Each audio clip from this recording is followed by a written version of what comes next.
월드컵 16강 자축하고 승부조작범 사면하고 무슨 관계입니까?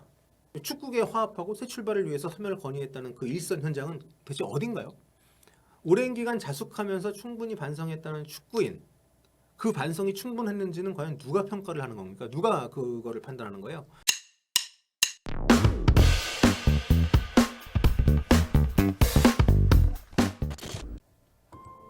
안녕하세요. 볼리티비 성혁입니다. 우루과이전을 보기 위해 6만 3천여 관중이 서울 월드컵 경기장에 입장하던 그 시각, 대한민국 축구 기자들에게 문자가 한 통 날아들었습니다. 그건 바로 대한축구협회가 축구인 100인을 사면한다는 사면을 단행했다는 보도 자료였는데요. 당시 저도 입중계를 준비하고 있었는데 굉장히 당혹스러웠습니다. 대한축구협회가 이 문자를 정확히 오후 7시에 보냈거든요. 이전에는 이렇게 정각의 문자가 온 적이 없는데 이 시간으로 딱 예약을 걸어놓은 건가? 그렇다면 왜 경기 직전에? 보십시오. 여기 보시다시피 문자를 넣은 타이밍이 굉장히 기가 막힙니다. 현장 취재 기자들에게 필요한 미디어 와이파이 정보, 그 서울 월드컵 경기장에서 요거하고 우루과이전 선발 명단 보내는 그 사이에 딱 끼워가지고 이것만 봐도 기자들이 죄다 바쁠 시간이라는 게 느껴지지 않습니까?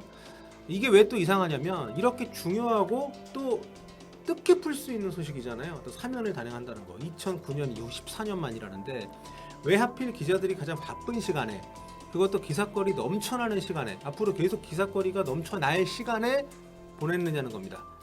보도자료라는 거는 기자들 기사 쓰는데 참고하라고 보내는 거죠. 한마디로 기사를 좀 내주십시오 하고 뿌리는 겁니다. 널리 많이 알려지게 해달라 이렇게 보내는 거죠. 그런데 이거를 회사가, 여기서는 이제 대한축구협회죠, 회사가 가장 중요한 일정, 가장 중요한 영업일에, 중요한 일정을 치르기 직전 A매치데이에, 또 이게 아니어도 적어도 향후 몇 시간 동안은 기사거리가 넘쳐날 그런 시간에 이거를 뿌린다? 많이 알려지지 않기를, 다른 많은 소식들이 덮어주기를 바라는 것이라고 해석할 수밖에 없는 그런 타이밍이 아니냐는 거죠. 그게 아니라면 정말 일을 더럽게 못하는 사람들인 거고. 어떤 쪽일까요 과연? 예를 들어 지금 이 소식 축구팬 커뮤니티 외에 별로 거론이 안 되고 있습니다. 뭐 유튜버들도 마찬가지고요. 다들 뭐 생각이 없어서는 아닐 겁니다. 지금 워낙 소화해야 될 소식들이 많아요. 사건이 굉장히 많이 벌어졌습니다. 어제 경기 끝났으니까 이제 그 경기 얘기, 국대 분석도 해야 되고, 또 김민지 선수 발언, 조금 전에 그 인스타그램에 오해가 있었다고 김민지 선수가 직접 글을 남겼습니다. 이미 그 많은 분들이 보셨겠지만 그런 뜻 아니었고 실망시켜 죄송하다 이렇게 사과문 형식으로 글을 올렸어요. 정신적인 문제를 알아 주셔서 감사하다 이런 내용도 있었고, 아무튼 많이 힘든 민재 선수 힘내시고요. 아무튼 김민재 선수 발언 이후에 이 사안을 다루는 그 매체들 굉장히 정신없이 현장 취재도 가고 기사 써야 되고 사면 얘기를 다룰 시간이 별로 없었을 거예요. 물론 열심히 취재를 해서 기사를 낸 매체들도 많이 있습니다. 아무튼 굉장히 특이한 그런 시간대에 굉장히 귀한 소식이 문자로 왔는데 이거를 눌러서 들어가면 내용이 더 황당해요. 일단 내용은 이렇습니다. 대한축구협회 축구인 100인 사면 단행. 사면 대상자는 각종 비위 행위로 징계를 받고 있는 전현직 선수, 지도자, 심판, 단체 임원 등이 포함이 돼 있다. 대상자 중에는 2011년 프로축구 승부조작으로 제명됐던 당시 선수 48명도 포함이 되어 있다. 그러니까 이번에 각종 징계에서 사면된 축구인 100명 가운데 승부조작으로 제명됐던 사람이 절반에 가까운 무려 48명이라는 거죠. 승부조작을 제외하면 다양한 죄목이 또 있겠습니다만 또 52명이고, 그러니까 자의적인 사면이 되지 않도록 징계 효력 발생일로부터 뭐 7년, 5년 나름의 기준을 좀 정해서 내린 그런 사면이라고 합니다만, 스포츠의 근간을 흔드는, 스포츠 존재의 사실상 전부라고 할 수 있는 승부를 모독했던 사람들을 사면해 주려는 이유로는 너무나도 군색합니다. 게다가 말이죠, 100명을 사면을 했다는데 사면된 사람이 누구인지 이름이 없어요. 아니, 사면이라는 거는 해당자들이 그간 징계를 누리지 못했던 권리나 기회를 다시 누릴 수 있게 됐다는 거잖아요. 그런 권리를 회복한 사람이 누구인지, 그리고 어떤 사람이 사면이 돼서 이제 이 바닥에서 일을 할 수 있게 됐는지, 이런 거는 공개를 좀 해야 사면이라는 게 더 의미가 있는 거 아니겠습니까? 근데 앞뒤가 안 맞는 거죠. 사면을 하긴 하는데 누가 누군지는 공개하지 않겠다. 한마디로 이 사면 단행 보도자료를 뿌린 시점, 그리고 보도자료에 담긴 부정확하면서도 지나치게 단순한 내용, 여기서 느낄 수 있는 거는 명확합니다. 사면을 했는데 누구를 왜 풀어줬는지는 궁금해하지 마십시오. 이게 아니면은 해석하기가 어렵죠. 저희 풋볼리스트 조효준 기자가 조금 전에 그 대한축구협회 홍보팀에 전화를 해서 물어봤습니다. 사면 대상자 100인의 명단을 볼 수 있을까요? KF에서는 협회 내부에도 다 공유가 된 게 아닙니다. 저 역시 전체 명단을 몰라요. 이렇게 답을 했다고 합니다. 명단 공개 왜 안 합니까? 물어보니까 징계 대상자도 전부 공개 안 하는데 뭐 사면 대상자를 굳이 공개를 해야 될 이유가 있습니까? 네. 굉장히 논리적이긴 하네요. 스포티비 보도를 보면 이성필 기자가 역시 명단 공개를 요구를 했다고 합니다. 축구협회 측에. 근데 축구협회에서 이렇게 답을 했대요. 명단을 알려주질 않는 이유에 대해서 대다수가 대중이 잘 모르는 인물이다. 굳이 밝혀야 될 이유가 없다. 이거에 대해서 추가 입장 발표도 없다. 저희 조효준 기자가 문의를 했을 때도 협회는 이 사안에 대해서 추가 입장 발표 계획은 없다고 명확하게 얘기를 했다고 합니다.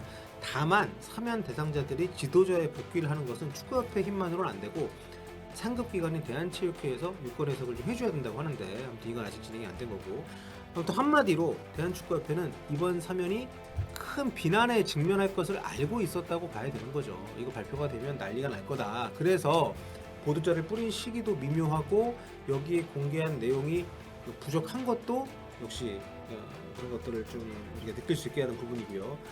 또 사면 대상자가 100명이나 된다는 거는 규모가 크지 않습니까? 여기에 자신들이 진짜로 원하는, 이를테면 회장 재선에 도움을 줄 인사라든지 뭐 소수의 징계자가 포함이 분명히 돼 있을 거다. 그래서 명단 공개를 피하는 거다. 이런 비판에서 자유롭기 힘든 그런 요소가 되기도 합니다. 그러니까 대한축구협회 안팎의 많은 사람들은 지금 대한축구협회 임직원들의 지상 과제가 정몽규 회장의 연임이라고들 얘기를 많이 합니다. 각종 대회 유치에 도전을 하고 있는 것들, 피파나 또 AFC 임원직에 도전을 하고 있는 것들, 그리고 이번 사면 같은 경우에도 마찬가지고 같은 맥락에서 이루어진 결정이다, 이렇게 지적을 하고 있는 건데요. 심지어 3년 전에 대한축구협회 정관을 개정하면서 회장 선거 출마자의 자격을, 그전에는 연령 제한이 없었거든요. 만 70세 이하로 제한을 했습니다. 이것도 굉장히 좀 같은 맥락에서 나온 정관 변경이라 이거죠. 지금 회장이 좀 젊은 편이기 때문에 한국 축구 레전드 분들이 출마할 수 있을 만한 인사분들이 연세들이 좀 있으시니까 이걸 막기 위한 악법이다, 이런 비판도 있습니다. 뭐 이거는 제가 개정한 진짜 이유에 대해서 명확하게 이거다라고 답을 할 수는 없지만 이런 비판들이 있다는 거죠. 아무튼 없던 룰을 만들면서까지 개정을 바꾼 거. 그 조항이 없었는데 2020년 개정할 때는 없더라고요. 아무튼 최근에 모든 게 한국 축구 자체가 아니라 회장의 거취를 향해서 달리고 있다는 거, 축구협회가. 이런 분석들이 계속 나오고 있다는 걸 보면 이번 사면 역시 이것과 동떨어진 현상이라 보기는 어렵다는 거죠. 하지만 아무리 그렇다 하더라도 어떻게 승부조작에 가담한 사람들을 고작 몇 년이 지났다는 이유만으로 사면을 할 수가 있습니까? 이들이 받았던 징계, 물론 형사처벌 받은 사람도 있고 그렇게 악질적인 그 위반자들은 이번에도 사면이 안 됐다고 합니다만, 협회 징계는 사실 이 땅에서 축구를 직업으로 할 수 없다는 걸 의미할 뿐이거든요. 뭐 그것도 되게 큰 거죠. 평생 축구만 했던 분들이니까. 근데 사면이 아니었어도 이미 경제활동을 하고 있었단 말이에요. 그 사면을 해준다는 것은 이제 축구를 떳떳하게 직업으로 다시 삼을 수가 있게 됐다는 걸 의미하기 때문에 승부조작을 한 사람들한테 그렇게 할 마땅한 명분은 무엇인가, 이렇게 우리는 되묻지 않을 수 없는 거죠. 이미 제도권 축구계와 동떨어진 곳에서 알아서 잘 살 수도 있고 못 살 수도 있지만 나름대로 생계를 유지하면서 본인들의 생활을 갖고 가고 있던 분들이에요. 근데 사회에서 추방한 게 아니라 자신들이 스스로 더럽혔던 축구판에서만 먹고 살 수가 없었던 건데 그것까지도 지금 다 오픈을 해준 거기 때문에 설령 그렇지 않다고 한들, 설령 힘들게 살고 있었다고 한들 과연 그것이 그들에게 사면권을 행사할 마땅한 명분이 될 수 있느냐. 저 축구팬들은 그렇게 묻고 있는 거죠. 이런 애매한 시점에, 그것도 내부적으로 그 어떤 공감대도 형성되지 않은 상황에서 이사회 임원들을 거수기 삼아서 내린 이번 결정이 도통 이해를 하기 힘든 그런 이유입니다. 실제 이사회에 참여했던 사람들 거의 다 이 안건이 올라오는 줄도 몰랐대요. 2009년 이후 14년 만에 이루어지는 아주 굉장히 좀 대대적인 사면, 굉장히 큰 그런 안건인데도 불구하고 이전 다른 모든 중요한 이슈처럼 그냥 올라와서 협회에서 정하고 나머지는 따르는 방식으로 이의제기 없으면 통과 이렇게 진행이 됐다고 하는데, 반대 의견을 냈던 분이 K리그 관계자 한 분이 계셨대요. 근데 그분의 발언은 외면을 받았다고 합니다. 자, 또 제가 좀 그런 게 뭐냐면 2011년 승부조작 파문 당시에 K리그 프로축구연맹 총재가 지금 대한축구협회 회장인 정몽규 회장이었습니다. 당시 K리그 수장으로 승부조작범들에게 징계를 내렸던 장본인이라고 할 수 있는 거죠. 근데 12년 뒤인 어제 이번에는 대한축구협회 회장이 되어서 자신이 직접 징계를 올려서 대한축구협회 징계를 받게 했던 그들에게 직접 면죄부를 부여하고 있는 겁니다. 그 어떤 명분도 또 스스로 숨기고 싶어할 만큼 떳떳하지 못한 그런 상황에서 말이죠. 마지막으로 제가 가장 개탄스러운 거는 보도자료에 축구협회에서 직접 쓴 요 대목입니다. 읽어드릴게요. 지난해 달성한 월드컵 10회 연속 진출, 카타르 월드컵 16강 진출을 자축하고, 여기까지 좋아요. 축구계의 화합과 새 출발을 위해서 사면을 건의한 일선 현장의 의견을 반영했다.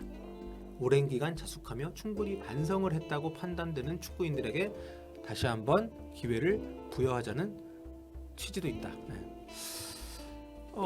여러분 공감이 가시나요? 월드컵 16강 자축하고 승부조작범 사면하고 무슨 관계입니까?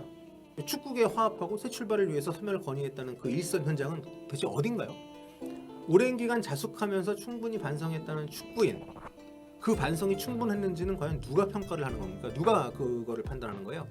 이번에 사면 대상자가 된 승부조작범 가운데는 징계 이후로도 축구로 돈을 번 사람들이 꽤 많습니다. 협회에 등록되지 않은 동호인 리그에서 높은 급여를 받으면서 선수로 뛰었던 분도 있고, 국제대회 참가 선수 명단에도 이름을 올렸던 사람이 있습니다.